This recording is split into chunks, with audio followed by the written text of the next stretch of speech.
morning everyone. Nandito kami ngayon sa ibabaw as you can see ng Laverde Residences dito sa may Bandang Pasay at we have been here kanina since sunrise for a shoot during Chasing Light workshop sa Metroscapes. Kasama ko ngayon si Benro Ambassador Jay Jallorina. So good morning, Jay. Morning, Vince. So can you tell us a little bit something about yourself? Good morning, guys. My name is Jay Jallorina. I'm a professional photographer. I specialize in landscapes, cityscapes, and architectural photography.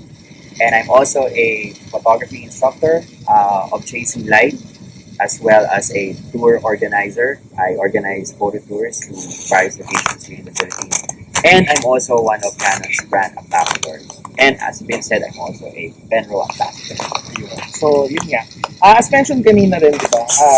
We have been participating in Chasing Light since yesterday, di ba? So, kahapon, nag-shoot tayo ng Metroscape sa Tivoli Garden sa may Mandaluyong.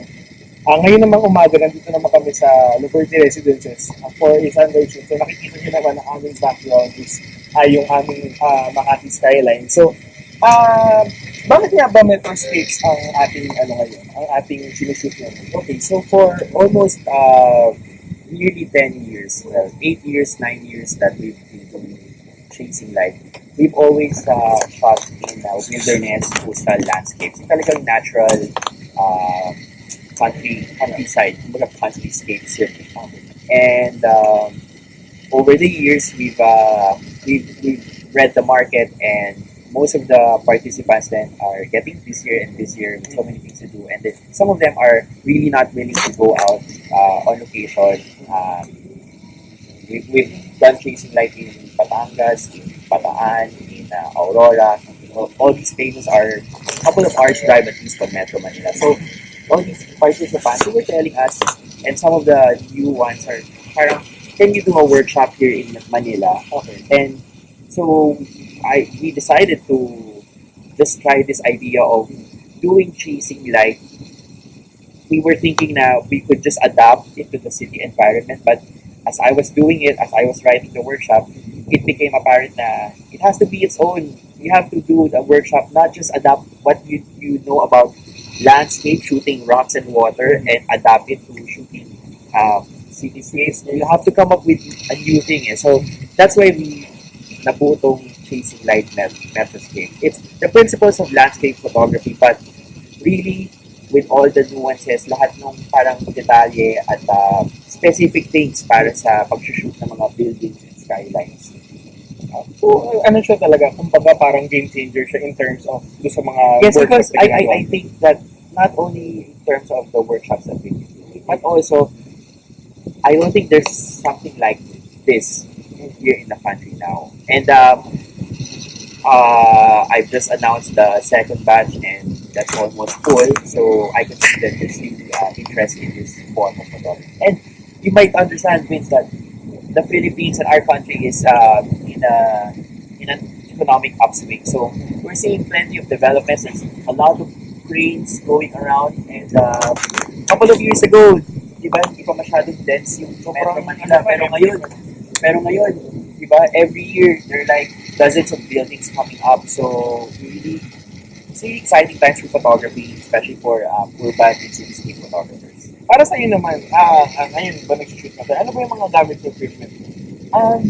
Unlike landscape photography, coastal wilderness landscape photography, cityscape photography is more, mas, hindi naman limited, pero mas kakonti yung kailangan mo.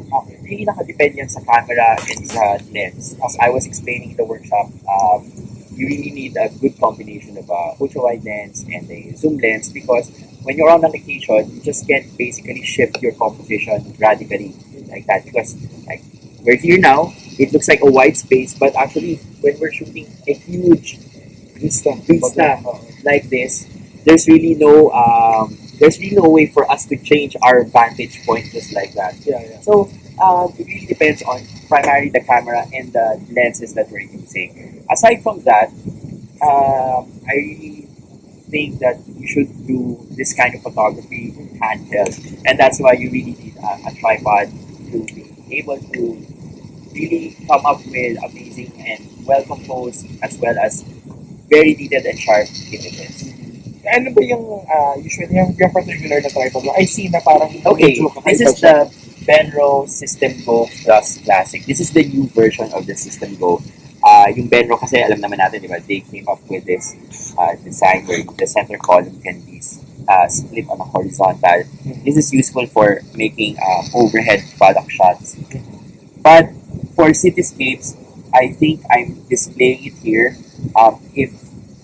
If you are using a regular tripod and you're shooting on a vertical and you have a ledge, it will be impossible to shoot the foreground without getting the ledge In the shot. in the shot. Okay. Diba? But when you have a system go tripod like this with the horizontal arm, I mean the center column can be extended into a horizontal arm, right? So you can push the camera further above the ledge and past the ledge, and then you can shoot unimpeded the vista and the foreground. Nice. So ano siya talaga? It's a very good parang I feature. I just would say it's a good feature. It is an outstanding feature Okay. for especially for my needs. Uh-huh. And as an architectural photographer and a cityscape photographer, every location that I've been to always has a ledge or some kind of protective barrier. Diba? So hindi to like what we're seeing now. This is not uncommon. This is pretty much standard in the building code. So unless you have any other way of extending your tripod, this really gives you broadens your options in terms of shooting cityscapes. So, pero with regards to other equipment naman, ano pa ba yung mga usually ginagamit mo for Of course, cityscapes? for cityscapes, we have filters like circular polarizer LEDs, as well as a graduated neutral density filter to at least balance the brightness of the sky with the darker foreground. And aside from that, I also use, of course, very essential yung bag. Okay. Kasi when you are on the shoot, of course, you have to carry your location, all your stuff, and you need to have a good bag. Like in my case, I use a logo Whistler. Okay. It's a big enough bag that has that they can put all my lenses, all my filters, as well as my laptop. So usually when I'm on a shoot, the client is waiting beside me. I would need to preview the shots or submit to him all the shots finished for the day, so they can already decide on the final layout of whatever they need. And at the same time, for me, since I have a drone, pwede mong i-video later yung setup ko. I'm using since I have a Phantom 4 drone,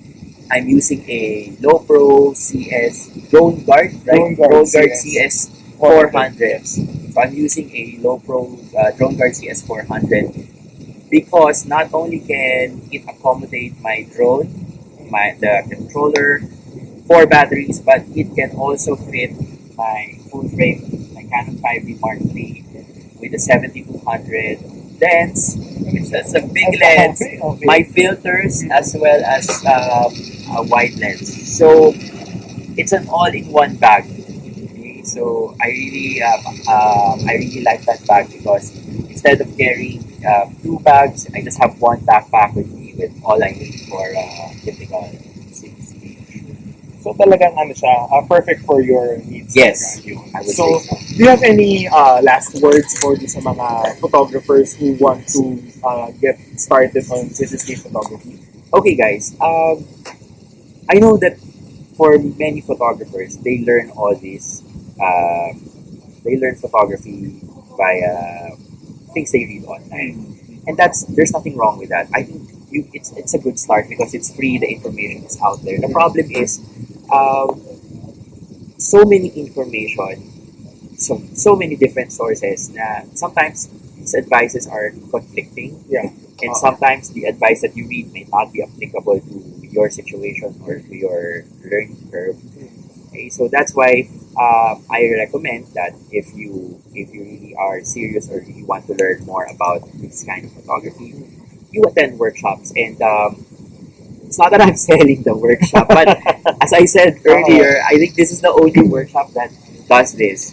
This is not architectural photography. This is practically landscape photography focused on the nuances of shooting the city in urban environment. So, if you're serious about this, and you